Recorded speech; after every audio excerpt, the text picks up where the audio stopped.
വളരെ സന്തോഷകരമായി വികസിത കേരളം എന്നുള്ള പോയിന്റിനെ മുന്നിൽ വെച്ചുകൊണ്ട് ആദരണീയനായിട്ടുള്ള സംസ്ഥാന അധ്യക്ഷന്റെ യാത്ര എല്ലാ ജില്ലകളിലും ജില്ലയുടെ ഉത്തരവാദിത്വപ്പെട്ടിട്ടുള്ള മെമ്പർമാരെ വിളിച്ചു ചേർത്തുകൊണ്ട് വിവിധ ചുമതലകളിലുള്ള ആളുകളെ വിളിച്ചു ചേർത്തുകൊണ്ട് ആ യാത്രയുടെ പരിസമാപ്തിയുടെ ഏതാണ്ട് അതേ കാലയളവിൽ തന്നെ നമ്മുടെ കൊച്ചു പ്രദേശത്ത് ഇവിടെ കഷ്ടപ്പെടുന്ന ബുദ്ധിമുട്ട് അനുഭവിക്കുന്ന ഒരു കുടുംബത്തിന് ആശ്രയമായിട്ട് ഏരിയ കമ്മിറ്റിയുടെ നമ്മുടെ പ്രദേശത്തെ ഏറ്റവും അടിസ്ഥാന ഘടകമായിട്ടുള്ള ഭാരതീയ ജനതാ പാർട്ടിയുടെ നേതാക്കന്മാർ ഒരുമിച്ച് ചേർന്നുകൊണ്ട് ഈ വീടിന് വേണ്ടിയിട്ട് തറക്കല്ലിടാൻ തീരുമാനിക്കുന്നു, ഒരു വീട് വെച്ചു കൊടുക്കാൻ തീരുമാനിച്ചു എന്നുള്ളത് വളരെ സന്തോഷകരമായിട്ടുള്ള ഒരു കാര്യമാണ്. അതിന് തറക്കല്ലിടാനുള്ള ഒരു യോഗം നിങ്ങളുടെ സ്ഥാനാർത്ഥിയായിരുന്നു ഞാൻ. കരുനാഗപ്പള്ളി അല്ലേ, കരുനാഗപ്പള്ളി നിയോജക മണ്ഡലത്തിന്റെ ഭാഗമാണ്. അപ്പോൾ തീർച്ചയായിട്ടും ഈ പ്രദേശത്ത് വരാനും ആ ചടങ്ങിൽ പങ്കെടുക്കാനും എനിക്ക് സാധിച്ചു. ഞാൻ ഇതിനു മുൻപ് മലപ്പുറം ജില്ലയിലെ പൊന്നാനിയില് ഏറെക്കാലം ഞാൻ താമസിച്ച പ്രദേശത്ത് എനിക്ക് ഇതുപോലെ തന്നെ ഒരു വീടിന്റെ കല്ലിടൽ കർമ്മം നിർവഹിക്കാനായിട്ട് സാധിച്ചു. ഞാൻ തന്നെ ഞങ്ങൾ എല്ലാവരും ചേർന്നുകൊണ്ട് ഇന്ന് പാലക്കാട് ഒരു വീട് വെച്ചു കൊടുക്കുന്നതിൽ ഞാനും ഭാഗവക്കാണ്.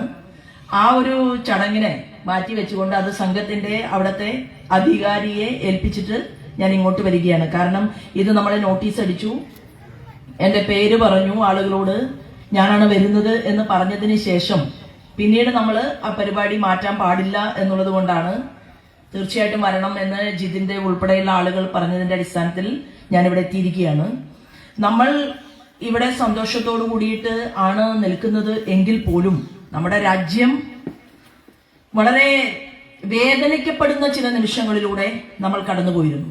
അത് എല്ലാവർക്കും അറിയാവുന്നത് പോലെ തന്നെ ഒരു തെറ്റും ചെയ്യാതെ കാശ്മീരില് നമ്മുടെ തന്നെ സഹോദരി സഹോദരന്മാർ അവര് ഒരു ടൂറ് പോവുക എന്നൊക്കെ പറഞ്ഞാൽ എന്ത് സന്തോഷത്തോടു കൂടിയായിരിക്കും അവർ ആ വീട്ടിൽ നിന്ന് അവരുടെ ബന്ധുക്കളോടൊക്കെ യാത്ര പറഞ്ഞുകൊണ്ട് പോവുക. അങ്ങനെ പോയതിന് ശേഷം സ്ത്രീകളുടെ കൺമുന്നിൽ വെച്ചുകൊണ്ട് സഹോദരിമാരുടെ കൺമുന്നിൽ വെച്ചുകൊണ്ട് അവർക്ക് സർവസ്വവും നഷ്ടപ്പെട്ടത് ഞാനും നിങ്ങളുമൊക്കെ കണ്ടു. ആ നഷ്ടപ്പെട്ടതിന് ശേഷവും ഏത് ഭീകരവാദികളാണോ ഇതിന് നേതൃത്വം കൊടുത്തത് അവര് പറഞ്ഞു നിന്റെ മോദിയോട് പോയി പറയാനാണ് പറഞ്ഞത്. അതായത് ഒരിക്കലും നമ്മുടെ രാജ്യത്ത് പലതരത്തിലുള്ള അക്രമ സംഭവങ്ങൾ ഉണ്ടായിട്ടുണ്ട്, ഭീകരവാദികളുടെ പ്രവർത്തനം ഉണ്ടായിട്ടുണ്ട്. ധാരാളം ആളുകളെ കൊല ചെയ്തതിന് ശേഷമാണ് പാർലമെന്റ് സമുച്ചയം തകർക്കാൻ അഫ്സൽ ഗുരു എന്ന് പറയുന്ന ഭീകരവാദി പരിശ്രമിച്ചത്. എന്നാൽ പട്ടാളക്കാരുടെ ഉചിതമായിട്ടുള്ള പോരാട്ടം കൊണ്ട് ആ അഫ്സൽ ഗുരുവിനെ ജീവനോടെ പിടികൂടാൻ സാധിച്ചു. ജീവനോടെ പിടികൂടാൻ സാധിച്ചതിന് ശേഷം രാജ്യത്ത് ഏതു ഒരു കുറ്റവാളിയും കേസ് നടത്തും, കേസ് നടത്തിയിട്ട് കോടതി വിധിക്കും. ഇന്ത്യയുടെ പരമോന്നത നീതിപീഠമായിട്ടുള്ള സുപ്രീം കോടതി, ആ സുപ്രീം കോടതി പോലും പറഞ്ഞു അഫ്സൽ ഗുരുവിനെ തൂക്കിലേറ്റണം. അങ്ങനെ രാജ്യത്തിന്റെ പാർലമെന്റ് സമുച്ചയത്തിന്റെ ഉൾഭാഗം എന്ന് പറയുന്നത് BJP-കാരുടെ മാത്രമല്ല, അത് എല്ലാ ജനപ്രതിനിധികളും ജനങ്ങൾ വോട്ട് ചെയ്ത് വിജയിപ്പിച്ച കോൺഗ്രസുകാരനും മാർക്സിസ്റ്റുകാരനും ജനതാദളുകാരനും ലല്ലു പ്രസാദ് യാദവിന്റെ ആളും മമതാ ബാനർജിയുടെ ആളും പിണറായി വിജയന്റെ ആളുകളും സർവത്ര ആളുകളും ആരൊക്കെയാണോ രാജ്യത്ത് പാർലമെന്റിലേക്ക് വിജയിക്കുന്നത് അവർ മുഴുവൻ ഇരിക്കുന്ന ജനായത്തമായിട്ടുള്ള ഒരു സഭ, നമ്മുടെ രാജ്യത്തിന്റെ ഏറ്റവും മർമ്മപ്രധാനമായിട്ടുള്ള കേന്ദ്രം, ആ കേന്ദ്രത്തെ തകർക്കാൻ, ബോംബ് വെച്ച് തകർക്കാൻ ഭീകരവാദി ശ്രമിച്ചു എന്ന് പറഞ്ഞാൽ അത് നമ്മുടെ ഭാരതത്തിന്റെ മസ്തകത്തിന് അടിക്കാൻ, നെറുകയിൽ അടിക്കാൻ തീരുമാനമെടുത്ത ഭീകരവാദികളുടെ പ്രവർത്തനമായിരുന്നു. ആ പ്രവർത്തനം നടത്തിയവനെ തൂക്കിലേറ്റിയപ്പോ തൂക്കിക്കൊന്നത് തെറ്റായി പോയി എന്നാണ് മാർക്സിസ്റ്റ് കമ്മ്യൂണിസ്റ്റ് പാർട്ടി അവർ അവരുടെ തീരുമാനം പ്രഖ്യാപിച്ചത്. ആ ഭീകരവാദിയെ തൂക്കിക്കൊന്നത് തെറ്റായി പോയി എന്ന് പറഞ്ഞാൽ നാളെ അത് മറ്റു ഭീകരവാദികൾക്ക് ലൈസൻസ് ആണ്. നമ്മുടെ നാട്ടിലെ പട്ടാളക്കാരനെ കൊല്ലാൻ, നമ്മുടെ നാട്ടിലെ പാവങ്ങളെ ഇല്ലായ്മ ചെയ്യാൻ, അവരുടെ ജീവിതം കവർന്നെടുക്കാൻ, ഒരു തെറ്റും ചെയ്യാത്ത സാധാരണക്കാരുടെ ജീവൻ ഈ ഭൂമിയിൽ നഷ്ടപ്പെടുത്താൻ പരിശ്രമിച്ചവനെ അവന് താമ്രപത്രം കൊടുക്കുന്ന രീതിയിലേക്ക് മാർക്സിസ്റ്റ് കമ്മ്യൂണിസ്റ്റ് പാർട്ടിയുടെ വാക്കുകളുണ്ടായി. കാശ്മീരിൽ എന്ത് സംഭവിച്ചു? ഓരോ വ്യക്തിയുടെയും ശരീരം നോക്കി, അവന്റെ പേര് നോക്കി, അവന് കലിമ ചൊല്ലാൻ അറിയുമോ എന്ന് ചോദിച്ചു. അവൻ എന്ത് മതക്കാരനാണ് എന്ന് തീരുമാനമെടുത്തു. ആ തീരുമാനമെടുത്തതിനു ശേഷം ഹിന്ദുമത വിശ്വാസിയാണ് എന്ന് ബോധ്യപ്പെട്ടപ്പോ, ഇവൻ ഇസ്ലാം മതത്തിൽ വിശ്വസിക്കുന്നവനല്ല എന്ന് ബോധ്യപ്പെട്ട സമയത്ത് വെടിവെച്ചു കൊന്നു എന്ന് പറയുമ്പോൾ എത്ര ക്രൂരമായ സമീപനമാണ് നമ്മുടെ രാജ്യത്തോട് ഇവർ സ്വീകരിച്ചത്. ആ വെടിവെപ്പിന് ശേഷം കേരളത്തിൽ കുറെ കാലം മൂലക്കിലിരിക്കുകയായിരുന്നു എം എ ബേബി സഖാവ്. ആ എം എ ബേബി സഖാവിന് മാർക്സിസ്റ്റ് കമ്മ്യൂണിസ്റ്റ് പാർട്ടി വലിയൊരു സ്ഥാനം കൊടുത്തു. ഇപ്പോ കാരണം ഈ സാധനം രാജ്യത്തില്ല, കേരളത്തിൽ മാത്രമേ ഉള്ളൂ. എല്ലായിടത്തും തീർന്നു. ത്രിപുരയിലുണ്ടായിരുന്നു, ബംഗാളിലുണ്ടായിരുന്നു, അവിടെ എല്ലാം ഗവൺമെന്റ് പോയി. ഇനി ഒരേ ഒരു മുഖ്യമന്ത്രി. ആ ഒരേ ഒരു മുഖ്യമന്ത്രി ബഹുമാനപ്പെട്ട പിണറായി വിജയൻ ഇരിക്കുന്ന കേരളത്തിൽ ശ്രീമാൻ എം എ ബേബിക്ക് പോളിറ്റ് ബ്യൂറോയിൽ ഏറ്റവും വലിയ ഉന്നതമായിട്ടുള്ള സ്ഥാനം തന്നെ കിട്ടിയപ്പോ ആദ്യത്തെ സ്റ്റേറ്റ്മെന്റ് രാജ്യവിരുദ്ധമായി പോയി എം എ ബേബി സാറിന്റെ. ആള് പറയുകയാണ് 370 വകുപ്പ് അതെടുത്തു കളഞ്ഞു കാശ്മീരില്. അതെടുത്തു കളഞ്ഞത് കൊണ്ടാണ് ഈ ഭീകരവാദികൾക്ക് ഇങ്ങനെ ആളുകളെ വെടിവെച്ചു കൊല്ലാനുള്ള തോന്നലുണ്ടായത് എന്നാണ് പറഞ്ഞത്. ആ ടൂറ് പോകുന്ന കൂട്ടത്തിൽ എം എ ബേബി ഉണ്ടായിരുന്നെങ്കിലോ, ടൂറ് പോകാൻ തീരുമാനിച്ചവരുടെ കൂട്ടത്തിൽ കോൺഗ്രസിന്റെ ലീഡർ വി ഡി സതീശൻ ഉണ്ടായിരുന്നുവെങ്കിലോ, ടൂറ് പോകാൻ തീരുമാനിച്ചവരുടെ കൂട്ടത്തിൽ മുഖ്യമന്ത്രി പിണറായി വിജയൻ ഉണ്ടായിരുന്നുവെങ്കിലോ പേര് ചോദിക്കും, പിന്നെ പരിശോധന നടത്തും. അത് കഴിഞ്ഞാൽ ഇത് തന്നെയല്ലേ അവർക്കും സംഭവിക്കുക? അതുപോലും ചിന്തിക്കാതെ 370 വകുപ്പ് എടുത്തു കളഞ്ഞത് കൊണ്ടാണോ എന്ന് എം എ ബേബി സ്റ്റേറ്റ്മെന്റ് ഇറക്കുമ്പോ അത് നിരുത്തരവാദപരമായി പോയി എന്ന് പറയാൻ കേരളത്തിന്റെ മുഖ്യമന്ത്രിക്കോ സഹപ്രവർത്തകന്മാർക്കോ മാർക്സിസ്റ്റ് പാർട്ടിയിൽ ഒറ്റൊരുത്തരും സാധിച്ചില്ല എന്നുള്ളത് അത്യന്തം ഖേദകരമായിട്ട് ജനങ്ങൾ ചർച്ച ചെയ്യപ്പെടേണ്ട ഒരു വസ്തുതയാണ്. അത് കഴിഞ്ഞു കോൺഗ്രസിന്റെ കമ്മിറ്റി കൂടി അവര് ഖർഗെയുടെ നേതൃത്വത്തിൽ പറഞ്ഞു ഇതെല്ലാം ഭാരതീയ ജനതാ പാർട്ടിയുടെ തലയിൽ കെട്ടിവെക്കുന്ന രീതിയിൽ ഒരു സ്റ്റേറ്റ്മെന്റ് ഇറക്കുന്നതിനെ കുറിച്ച് ആദ്യം ആലോചിച്ചു. എന്നാൽ പിന്നീട് AICCക്ക് അത് തിരുത്തേണ്ടി വന്നു. അവർ രാജ്യത്തോടൊപ്പം ചേർന്ന് നിൽക്കണം എന്നുള്ള സ്റ്റേറ്റ്മെന്റിലേക്ക് എത്തി. ശ്രീമാൻ KC വേണുഗോപാൽ പോലും ആ അവസ്ഥയിൽ തന്നെ സംസാരിച്ചു. സന്തോഷം. എന്താണ് ഇത്? കോൺഗ്രസിന്റെ പ്രശ്നമല്ല, ഇത് BJPയുടെ പ്രശ്നമല്ല, ഇത് മാർക്സിസ്റ്റ് പാർട്ടിയുടെ പ്രശ്നമല്ല, ഇത് രാജ്യത്തിന്റെ വിഷയമാണ്. നമ്മുടെ ഭാരതത്തിലെ പട്ടാളക്കാര് യുദ്ധഭൂമിയിലേക്ക് പോകുന്നതിന്റെ ഒരു വീഡിയോ ഇന്നലെ നിങ്ങളുടെ മുന്നിൽ പുറത്തു വന്നിട്ടുണ്ട്. ഞാനും നിങ്ങളും സുഖമായി കേരളത്തിൽ കിടന്നുറങ്ങാൻ വേണ്ടി ഈ പാവപ്പെട്ട പട്ടാളക്കാരൻ പെട്ടിയും കിടക്കയും എല്ലാം എടുത്തുകൊണ്ട് അവൻ യാത്ര ചെയ്യുകയാണ്. ഞാൻ 4 ദിവസം ഡൽഹിയിലായിരുന്നു. പാറ്റ്നയിൽ ബീഹാറിൽ പോകാൻ എനിക്ക് അവസരമുണ്ടായി. ആ ബീഹാറിലെ ഗ്രാമപ്രദേശത്തു നിന്നും ചെറുപ്പക്കാരായിട്ടുള്ള ആളുകൾ, പട്ടാളക്കാർ, അവർ അവരുടെ ഭാര്യയെയും അമ്മയെയും വീട്ടിൽ ഉപേക്ഷിച്ചുകൊണ്ട് അവർ യാത്ര പോകുന്നതിന്റെ ദൃശ്യം എനിക്ക് കാണാൻ സാധിച്ചു. അമ്മമാർ മക്കളെ കെട്ടിപ്പിടിച്ച് പൊട്ടിക്കരയുകയാണ്. കാരണം തന്റെ മകൻ തിരിച്ചു വരുമെന്നുള്ള ഉറപ്പോട് കൂടിയിട്ടല്ല തന്റെ പെറ്റ വയറിനെ, നൊന്ത് പ്രസവിച്ച വയറിനെ ഈ രാജ്യത്തിന് വേണ്ടിയിട്ട് മകനെ സമർപ്പിച്ചുകൊണ്ട് അമ്മമാർ ഈ നാട്ടിൽ കാത്തിരിക്കുന്നത്. അങ്ങനെയുള്ള അമ്മമാരോട്, ഭാര്യമാരോട് വിവാഹം കഴിഞ്ഞ് 7 ദിവസം മാത്രമായിട്ടുള്ള പെൺകുട്ടിയുടെ നെറ്റിയിലെ സിന്ദൂരം മായ്ച്ചുകൊണ്ട് അവരെ കൊലപ്പെടുത്തിയെങ്കിൽ കോൺഗ്രസും മാർക്സിസ്റ്റ് പാർട്ടിയും ലീഗും എല്ലാവരും BJPയും എല്ലാവരും ഒരുമിച്ച് നിൽക്കണ്ടേ രാജ്യത്തോടൊപ്പം? അങ്ങനെ ഒരുമിച്ച് നിന്നുകൊണ്ടല്ലേ സ്റ്റേറ്റ്മെന്റ് പറയേണ്ടത്, പ്രഖ്യാപനം നടത്തേണ്ടത്? നമ്മുടെ ആരാധനായിട്ടുള്ള പഴയകാല ലീഡർ ഉണ്ടായിരുന്നു അടൽ ബിഹാരി വാജ്പേയി. അടൽ ബിഹാരി വാജ്പേയി ഈ രാജ്യത്തിന്റെ പാർലമെന്റിനകത്ത് നിന്നുകൊണ്ടാണ് സംസാരിച്ചത്. രാജ്യം ഇന്ദിരാഗാന്ധി ഭരിക്കുമ്പോ, ഇന്ദിരാഗാന്ധിയുടെ ഭരണകൂടത്തിന്റെ കീഴിൽ രാജ്യത്ത് യുദ്ധമുണ്ടായപ്പോ അന്ന് BJPക്കാരനായില്ല, ജനസംഘക്കാരനായില്ല അടൽ ബിഹാരി വാജ്പേയി. അദ്ദേഹം പറഞ്ഞു, ഇന്ദിര നിങ്ങൾ ദുർഗയാണ്, നിങ്ങൾ ദുർഗയെ പോലെ. ആരാണ് ദുർഗ? ദുർഗാദേവിയെ കുറിച്ച് പറയുന്ന സമയത്ത് ആ ദുർഗാദേവിയാണ്, അല്ലെ? തെറ്റ് ചെയ്യുന്നതിനെ നിഗ്രഹിക്കുന്നവളാണ്.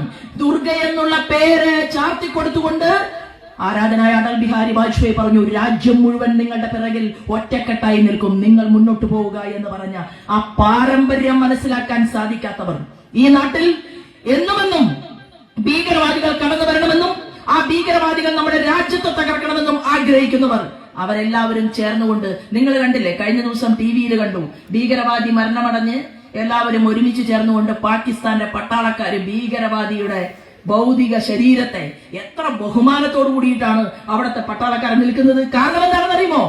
ഭീകരവാദിയെ ബഹുമാനിച്ചില്ലെങ്കിൽ പാകിസ്ഥാനിലെ ധനകാര്യ വകുപ്പ് മന്ത്രിയോ വിദേശകാര്യ വകുപ്പ് മന്ത്രിയോ അല്ലെങ്കിൽ പാകിസ്ഥാനിലെ ഒരൊട്ടൊരുത്തനും ബാക്കി ഉണ്ടാവില്ല.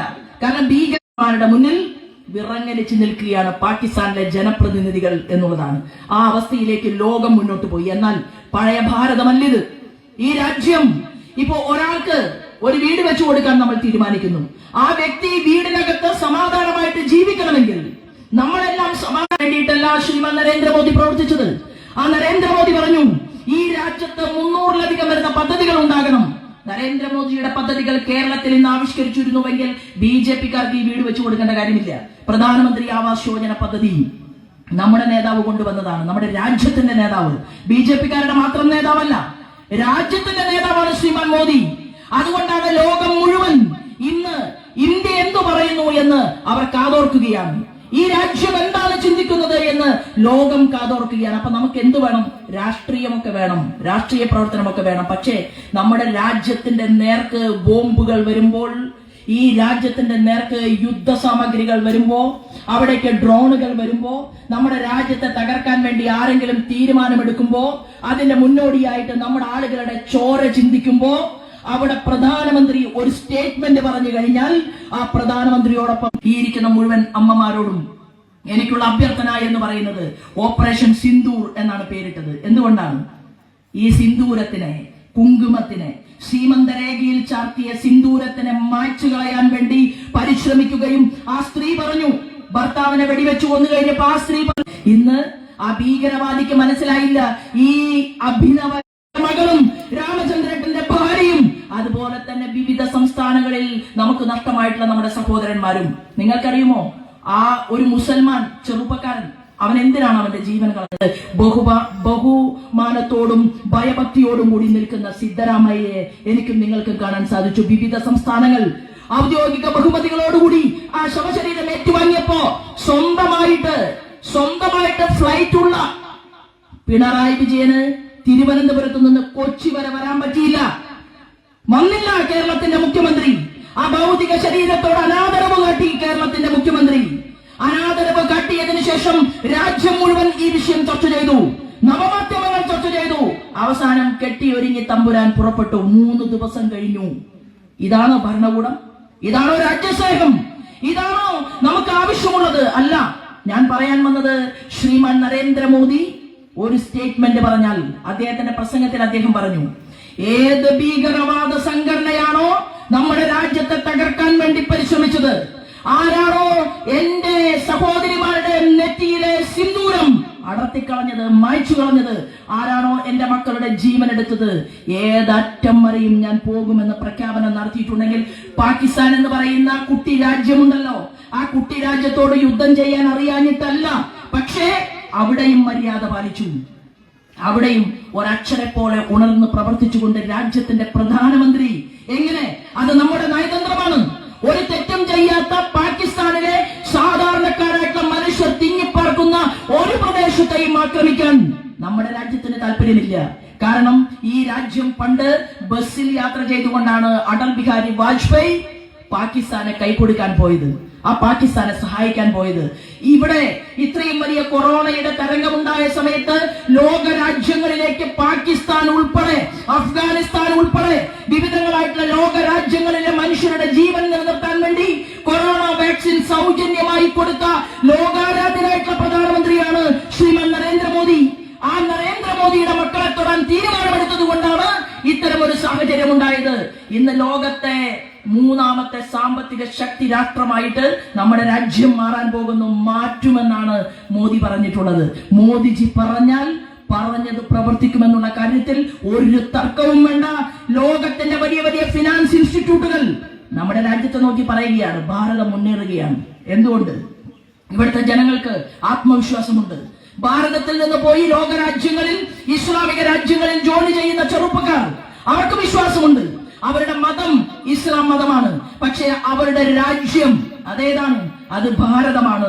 അത് മനസ്സിലാക്കിക്കൊണ്ട് മുസ്ലിം സഹോദരിമാർ, മുസ്ലിം സഹോദരന്മാർ നമ്മുടെ രാജ്യത്തിന് അനുകൂലമായിട്ട് ചിന്തിക്കുമ്പോൾ അവരെ വഴിതിരിച്ചുവിടാൻ സാധിക്കുമോ എന്ന് പ്രതിപക്ഷം പരിശ്രമിച്ചാൽ, അത് ഇന്ത്യയുടെ പ്രതിപക്ഷമാണെങ്കിലും കേരളത്തിലെ ഭരണപക്ഷമാണെങ്കിലും കേരളത്തിലെ പ്രതിപക്ഷം നിയമസഭയ്ക്കകത്തിരിക്കുന്ന കേരളത്തിന്റെ പ്രതിപക്ഷമാണെങ്കിലും അത് വെച്ചു ഉറപ്പിക്കില്ല എന്നുള്ള തീരുമാനമെടുത്തുകൊണ്ടാണ് ഭാരതീയ ജനതാ പാർട്ടിയുടെ ഓരോ സാധാരണക്കാരായിട്ടുള്ള പ്രവർത്തകന്മാരും മുന്നോട്ട് പോകുന്നത് എന്ന് സൂചിപ്പിക്കാൻ ഞാൻ ഈ അവസരത്തെ ഉപയോഗപ്പെടുത്തി എന്ന് മാത്രമേ ഉള്ളൂ. ദീർഘമായിട്ട് പ്രസംഗിക്കണമെന്നും ഞാൻ ആഗ്രഹിക്കുന്നില്ല. ഈ നല്ല ഒരു കർമ്മം അതിവിടെ നടത്താൻ തീരുമാനമെടുത്തിട്ടുള്ള ഈ ഏരിയ കമ്മിറ്റിയിലെ മുഴുവൻ ആളുകളോടും ഹൃദയപൂർവ്വം നന്ദി അറിയിച്ചുകൊണ്ട് നമുക്ക് എന്ത് ചെയ്യണം? ഈ കരുനാഗപ്പള്ളി നിയോജക മണ്ഡലത്തിൽ 300-ലധികം വരുന്ന പദ്ധതികൾ നരേന്ദ്രമോദിജി ആവിഷ്കരിച്ചിട്ടും 70 വയസ്സ് കഴിഞ്ഞ മനുഷ്യർക്ക് മുഴുവൻ ഇവിടെ ആയുഷ്മാൻ ഭാരത് യോജന പദ്ധതി കൊടുക്കണമെന്ന് കേന്ദ്രം പറഞ്ഞിട്ടും ജനിച്ചു വീഴുന്ന ഓരോ പെൺകുഞ്ഞുങ്ങളെയും സുകന്യ സമൃദ്ധി പദ്ധതിയുടെ ഭാഗമാക്കണമെന്ന് നരേന്ദ്രമോദിജി ആവശ്യപ്പെട്ടിട്ടും മാതൃവന്ദനം പദ്ധതിയും ഇന്ദ്രധനുഷ് പദ്ധതിയും അമ്മമാർക്ക് സ്ത്രീകൾക്ക് വേണ്ടി കൊണ്ടുവന്ന പദ്ധതികൾ ഉൾപ്പെടെ ഈ കരുനാഗപ്പള്ളിയിലെ കോഴിക്കോട് പ്രദേശത്ത് എല്ലാ വീടുകളിലേക്കും എത്തുന്നുണ്ടോ എന്ന്